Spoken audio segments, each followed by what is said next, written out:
want to ask you about an article you wrote, and no doubt my two 20-year-old boys will be home watching. So please help me out here, Susie.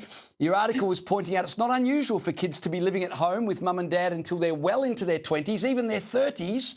You wrote, with nearly half of young adults still living at home, overindulgent parenting has helped create a generation of kidults.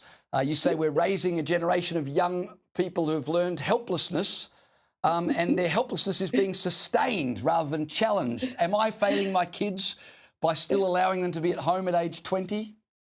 Oh, look, I've got a 20-year-old still living at home. I've got a 22-year-old still living at home. And look, it's fascinating because this has been a massive generational shift in like the last 10 years where even people our age, in their 50s and 60s are deferring retirement, and they are making retirement plans based on the assumption that they will have ongoing financial responsibility for their adult children. And pretty sure our parents weren't doing that 30 years ago. Like there was none of that kind of assumption.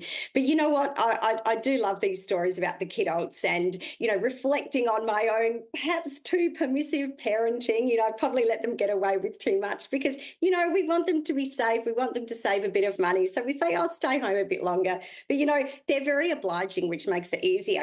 They're happy to sit at home and wait for us to come home and cook them dinner. They're more than happy to borrow our car because they've got no petrol in theirs, and they will even lift up their feet so we can vacuum underneath. So, they're making it easy for us.